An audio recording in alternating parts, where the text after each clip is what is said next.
Good morning students.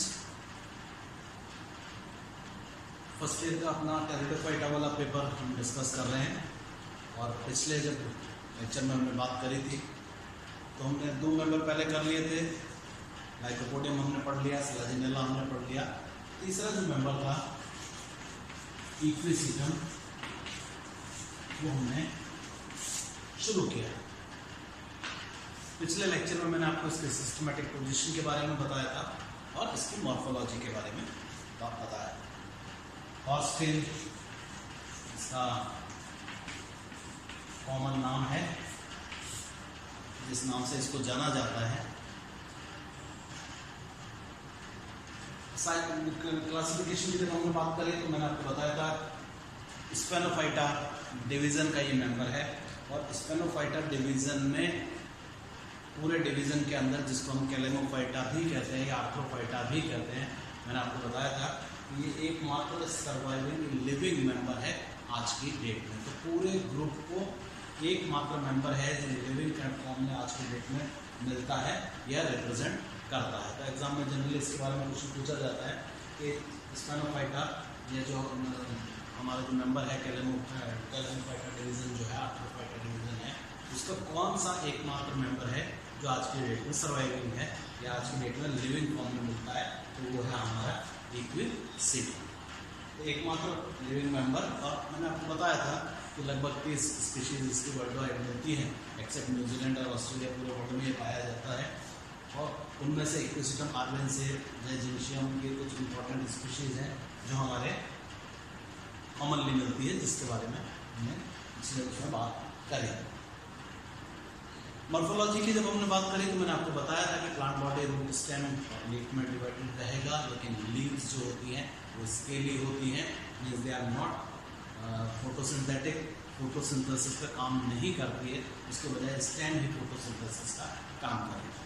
और stem जो होगा वो अंडरग्राउंड होगा, पेरिनियल होगा, राइजोम के फॉर्म में प्रेजेंट होगा, जमीन के अंदर ग्रो करता है और उसमें फिर जहाँ जहाँ नोड्स होते हैं उस नोड से एरियल ब्रांचेस का फॉर्मेशन है। ये एरियल ब्रांचेस जो बाहर की तरफ निकलती हैं ये भी 2 तरह की होती है। एक होती है फर्टाइल ब्रांचेस जिनके ऊपर जाके बाद में स्ट्रॉबुलस या कोन का फॉर्मेशन होता है, और दूसरी होती है फोटोसिंथेटिक फिलामेंट्स एंड ब्रांचेस जो एक्चुअली फोटोसिंथेसिस का या प्रकाश संश्लेषण का जो कार्य होगा वो करेंगी, क्योंकि लीव्स जो है मैंने आपको बताया था वो स्केली होती है। तो लीव्स चूँकि स्केली है तो उसके बजाय फोटोसिंथेसिस का काम हमारा स्टेम का पार्ट करेगा। अभी जब इसकी इंटरनल स्ट्रक्चर देखेंगे तो पता चलेगा। और ये जो स्टेम है ये नोड्स और इंटरनोड्स में डिवाइडेड है, इसीलिए हमने इसको आर्थ्रोफाइटा भी कहा है। Arthrophyta plant body is differentiated into nodes and internodes. और ये जो नोड्स होता है, ये जो नोड है यहाँ से दिस इज नोड, यहाँ से देखिए इस नोड से इस नोड तक this is internodal region. Internode जो है ये क्या है, यहाँ पे इस नोडल रीजन पे मेरिस्टेमेटिक टिश्यू प्रेजेंट होता है, इसकी वजह से बहुत सॉफ्ट होता है। जब आप प्लांट को पकड़ के निकालेंगे तो ये यहाँ से नोड से एक एक करके निकल जाता है। तो जॉइंटेड प्लांट बॉडी होने की वजह से, इसकी जो प्लांट बॉडी है जॉइंटेड होने की वजह से हमने इसको नाम दिया था आर्थ्रोफाइटा। अब इन नोड्स और इंटरनोड्स के ऊपर यहाँ पे ब्रांचेस का फॉर्मेशन होगा, यही लीफ शीट का फॉर्मेशन होगा। आप देखेंगे मैंने आपको बताया था यहाँ पे लीव्स का फॉर्मेशन होगा और ये लीव्स जो है नोड से निकलेगी और चारों तरफ से इसको बॉल के फॉर्म में कवर करके रखती है और इसके चारों मिलकर तो बेस से जुड़ी हुई है, ऊपर से जुड़ी है, तो लीफ शीट का ये फॉर्मेशन करती है। अब ये जो लीव्स हैं इन्हीं के ऑल्टरनेट, जहाँ से लीव निकला उसी के ऑल्टरनेट से ब्रांचेस का फॉर्मेशन होगा। ब्रांचेस यहाँ से निकलेगी, आप देखेंगे इस तरह से ब्रांचेस का फॉर्मेशन होगा। अगर ये फर्टाइल ब्रांच है तो फर्टाइल ब्रांचेस जनरली अनब्रांच्ड होती हैं, उनके ऊपर ब्रांचिंग नहीं होती है, ऊपर जाके कोन का फॉर्मेशन हो जाता है। लेकिन जो हमारी फोटोसिंथेटिक ब्रांचेस हैं जो एक्चुअली फोटोसिंथेसिस का काम करते हैं, वेजिटेटिव जिनको हम कहते हैं, उनके ऊपर आप जाके देखेंगे कि वहाँ पर ब्रांचिंग का फॉर्मेशन होगा। और ये ब्रांचेस भी 2 तरह के हैं। ये ब्रांचेस जब आप देखेंगे तो यहाँ से इस तरह से निकलेंगे लाइक दिस, इसीलिए इसको हमने हॉर्सटेल प्लांट कहा था। घोड़े की पूंछ जैसा इसका अपीयरेंस होता है वो जैसा होता है और थोड़ा सा रफ स्ट्रक्चर होता है। क्यों होता है? क्योंकि मैंने आपको बताया था ये जो हमारा स्टेम है, जो इंटरनोडल रीजन है, उसमें आप देखेंगे इस तरह से आपको रिजेस दिखाई देंगे, बड़े बड़े उभार दिखाई देंगे लाइन्स में, और ये रिजेस ऑल्टरनेट होती है एक नोड से दूसरे नोड पे। अगर ये यहाँ पर है आप देखेंगे अगले में यहाँ होंगी बीच में इस तरह से। तो यहाँ पर आप ब्रांचेस का फॉर्मेशन होगा, ब्रांचेस बनेंगे नोडल रीजन से। भी ब्रांचेस दो तरह की हैं, नोडल से जो ब्रांचेस निकलती हैं वो ब्रांचेस भी दो तरह की हैं। ये ब्रांचिंग पैटर्न जो होगा, एक होता है branches of limited growth, branches of limited growth means यहाँ से जो ब्रांच निकल रही है वो आगे फिर अनब्रांच रहेगी, उसमें ब्रांचिंग नहीं होगी और वो आगे जाके अनब्रांच रहेगी। लेकिन जो ब्रांचेस ऑफ अनलिमिटेड ग्रोथ होती है, ब्रांचेस ऑफ अनलिमिटेड ग्रोथ, वो क्या करती हैं, यहाँ से ब्रांच निकली तो फिर आगे आप देखेंगे ब्रांचिंग हो जाएगी, फिर वहाँ पे नोडल रीजन से ब्रांचेस का फॉर्मेशन हो जाएगा। तो उसमें जो है वो ब्रांचिंग अनलिमिटेड होगी, ग्रोथ जो होगी अनलिमिटेड होगी, हर नोड से फिर ब्रांचिंग निकलती रहेगी और ब्रांचेस का फॉर्मेशन होता रहेगा। तो इस तरह से अनलिमिटेड ग्रोथ की ब्रांचेस भी बनती हैं और ब्रांचेस ऑफ लिमिटेड ग्रोथ भी बनती है। दोनों तरह के ब्रांचिंग का पैटर्न इसमें मिलता है। और ये नंबर ऑफ ब्रांचेस कितनी होगी, जितनी नंबर ऑफ लीव्स होंगी। यहाँ पे इस लीव शीट में जितने लीव्स हैं उतनी ही ब्रांचेस का फॉर्मेशन यहाँ पर होगा। तो अब ये जो प्लांट है इसका जो अपीयरेंस है जो हॉस्टेल जैसा है, इसीलिए हमने इसको नाम दिया था हॉस्टेल या स्कूलिंग रशिस भी कहा जाता है। और ये जो रिजिस बनती है ये किस लिए बनती है, मैंने आपको बताया था कि इसके स्टेम के अंदर सिलिका का डिपोजिशन हो जाता है, मिट्टी का डिपोजिशन हो जाता है और उसकी वजह से ये रिजिस बने। अब हम बात करेंगे स्टेम के इंटरनल स्ट्रक्चर की, आंतरिक संरचना की, कि बाहर से तो देखने में ऐसा भी क्या रेजेस एंड ग्रूव्स हो गई इसके अंदर, लेकिन अगर आंतरिक संरचना देखी जाए तो वो कैसे होगी। तो बात करेंगे वो internal structure of stem. Stem का, तने का आंतरिक संरचना जो है वो कैसी होगी। ये जो आंतरिक संरचना होगी ये नोडल और इंटरनोडल रीजन से डिफरेंट होगी। आप देखेंगे इंटरनोडल रीजन से जो है बताया ये नोडल रीजन है और ये इसका इंटरनोडल रीजन है। अगर यहाँ से हम सेक्शन काटते हैं तो स्ट्रक्चर दूसरा दिखाई देगा, और नोडल रीजन से काटते हैं तो वो दिखाई अलग तरह का देगा, उसका जो आंतरिक संरचना होगी वो अलग रहेगी। पहले हम बात करेंगे about the internal structure of stem through internodal region. अगर इंटरनोड से यहाँ से काटा जाता है तो वो कैसा दिखाई देगा। तो ये इंटरनल स्ट्रक्चर है कहाँ से, इंटरनोड्स, इंटरनोड्स बीच में से सेक्शन काटा वो कैसा दिखेगा। एक चीज़ जो हमको हमेशा याद रखनी है कि जब इसका सेक्शन कटेगा तो जो सेक्शन होगा वो गोल नहीं होगा, उसके बजाय वो वेवी होगा। क्योंकि क्या है, मैंने बताया था कि स्टेम के ऊपर चूंकि रिजेस हैं बड़े बड़े इस तरह से लाइनें धारियाँ बनी हुई हैं, इनकी वजह से उभार है, इनके ऊपर खाँच आएगी, तो इसकी वजह से जो इसका आउटर जो डायग्राम स्ट्रक्चर होगा वो कैसा होगा, इसका वेवी होगा।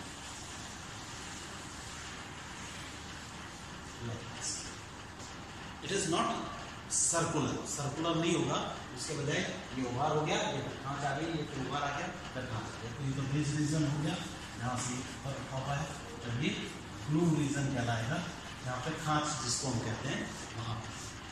तो जो स्ट्रक्चर होगा वो आउटर मोस्ट लेयर जो होगी तो कैसी होगी, वेवी होगी। आउटर मोस्ट लेयर हमेशा एपिडर्मिस होती है, जैसा सभी में है। आउटर मोस्ट जो लेयर होगी वो होगी एपिडर्मिस, और ये एपिडर्मिस हमेशा क्यूटिनाइज होगी, मीन्स इसके ऊपर क्यूटिकल की प्रेजेंस होगी, और एपिडर्मिस की जो सेल्स होती है उनके अंदर सिलिका का डिपोजिशन भी पाया जाता है, मिलता है। वो इसको सिलिका का जो डिपोजिशन होता है तो मैकेनिकल स्ट्रेंथ प्रोवाइड करता है, प्लांट को मजबूती देने का काम करता है। तो यहाँ पर आप देखेंगे ऊपर क्यूटिकल मिलेगी, क्यूटिकल के बाद आपको एपिडर्मिस, एपिडर्मिस के बाद होता है कॉर्टिकल रीजन, कॉर्टेक्स। तो कॉर्टेक्स जो है वो दो पार्ट में डिवाइडेड है, outer cortex, inner cortex. Outer cortex जो होगा वो आप देखेंगे यहाँ ब्रिज के नीचे इस तरह से यहाँ पर हमको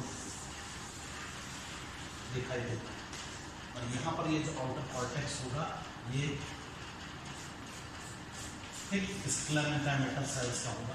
ग्रूव के नीचे हमेशा छोटा होता है, थोड़ा सा ही होता है लाइक दिस, और फिर ब्रिज के नीचे फिर आप देखेंगे आपको फिर खूब सारा दिखाई देगा। So this is outer cortex, और आउटर कॉर्टेक्स में भी ये आउटर कॉर्टेक्स का कौन सा पार्ट है, स्क्लेरेंटाइन, जो स्क्लेरेंटाइमेटस पार्ट है या स्क्लेरेंटाइमा सेल्स का बना होगा, थिक सेल्स होती हैं, थिक वॉल सेल्स, उनका ये बना हुआ है ताकि इस प्लांट को मैकेनिकल स्ट्रेंथ या सपोर्ट प्रोवाइड किया। ब्रिज के नीचे बहुत बड़ा होगा, ग्रूव के नीचे हमेशा थोड़ा सा, और ग्रूव के नीचे एक चीज और जो स्क्लेरेंटाइमेटस पार्ट है वो नहीं होगा।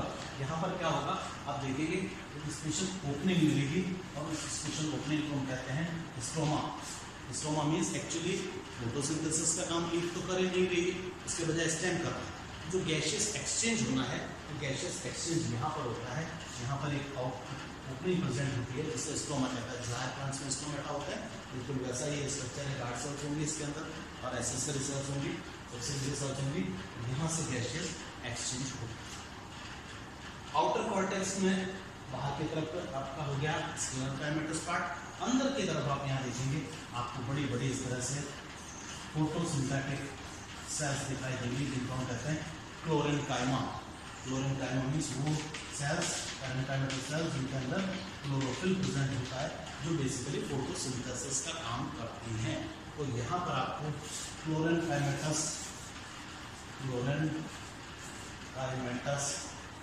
कॉर्टेक्स दिखेगा, और आउटर कॉर्टेक्स है, बाहर का पार्ट है आउटर कॉर्टेक्स, लेकिन ये कैसा है, क्लोरेनकाइमेटस मीन्स क्लोरेनकाइमा सेल्स का बना हुआ है। उन कोशिकाओं का जिनके अंदर क्लोरोप्लास्ट प्रेजेंट होंगे, जो क्या करेंगे बेसिकली फोटोसिंथेसिस का काम करेंगे। तो जो फोटोसिंथेसिस होता है वो सिस्टम द्वारा यहाँ पर किया जाएगा। तो यहाँ पर प्रेजेंट होंगी, यहाँ पर होंगी इसीलिए, और यहाँ पे जो गैशियस एक्सचेंज होने के लिए आपने देखा एक ओपनिंग है, जिसे हमने कहा स्ट्रोमा या स्टोमेटा जो कहलाता है। अब इसके नीचे होगा हमारा इनर पार्ट, जो इनर कॉर्टेक्स कहलाएगा, और उस इनर कॉर्टेक्स को स्टील से जो अलग करती है लेयर, उसको हम कहते हैं एंडोडर्मिस। एक्चुअली एंडोडर्मिस, एंडोडर्मिस मैंने आपको बताया था जब हमने स्टीलर सिस्टम पढ़ा था कि एंडोडर्मिस वो लेयर होती है जो कॉर्टिकल और स्टीलर रीजन को एक दूसरे से अलग करती है। तो ये आउटर कॉर्टेक्स हो गया, ये हो गया इनर कॉर्टेक्स।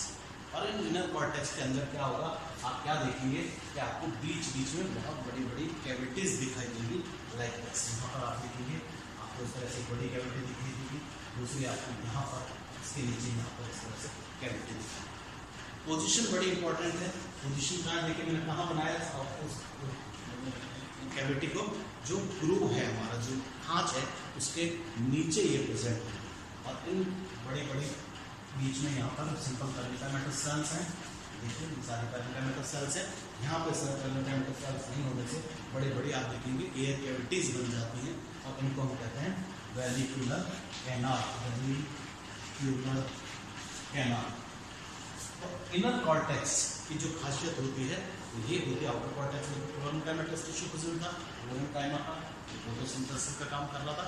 इनर कॉर्टेक्स के अंदर लार्ज एयर कैविटीज का फॉर्मेशन होता है, इसीलिए कहा जाता है कि के स्किन में आपको हाइड्रोफिटिक और जीरोफिटिक दोनों तरह के कैरेक्टर्स मिलते हैं। कैसे होते हैं बाद में हम डिस्कस करेंगे जब इसको हम देख लेंगे। तो आउटर कॉर्टेक्स के, इनर कॉर्टेक्स के अंदर इस तरह से बड़ी बड़ी एयर कैविटीज दिखाई देंगी, और इनको हम कहते हैं वेलिक्यूलर कैनाल। और इन वेलिक्यूलर कैनाल की पोजीशन बहुत इंपॉर्टेंट है कि हमेशा ग्रूव के नीचे होगी, जो हमारा ग्रूव होगा उसके नीचे। सेंटर में यहाँ पर बड़ा सा पिट होता है, दिस पार्ट इज पिट। आप जानते हैं क्या होता है, तो जो सेंट्रल पार्ट है वो जाइलम फ्लोएम द्वारा नहीं होते, सिर्फ पैरेंटाइमेटल सेल्स का अगर बना हुआ हो तो वो पिट कहलाता है। और ऐसा स्टील जिसके अंदर पिट प्रेजेंट होता है तो कैसा होता है, साइकोमोस्टील कंडीशन। तो यहाँ पर साइकोमोस्टील कंडीशन, साइकोमोस्टील है, क्यों? क्योंकि बीच में क्या है, पिट प्रेजेंट होता है। पिट के होने की वजह से यहाँ पर अब जो हमारा जाइलम और फ्लोएम, और जाइलम और फ्लोएम जो है वो एक रिंग के रूप में है और छोटे छोटे वेस्कुलर बंडल्स में डिवाइडेड है। आप देखेंगे आपको यहाँ पर वेस्कुलर बंडल्स दिखाई देंगे इस तरह से। अब ये जो वेस्कुलर बंडल्स हैं उनकी फिर देखिए पोजीशन जो है वो फिर इम्पोर्टेंट है।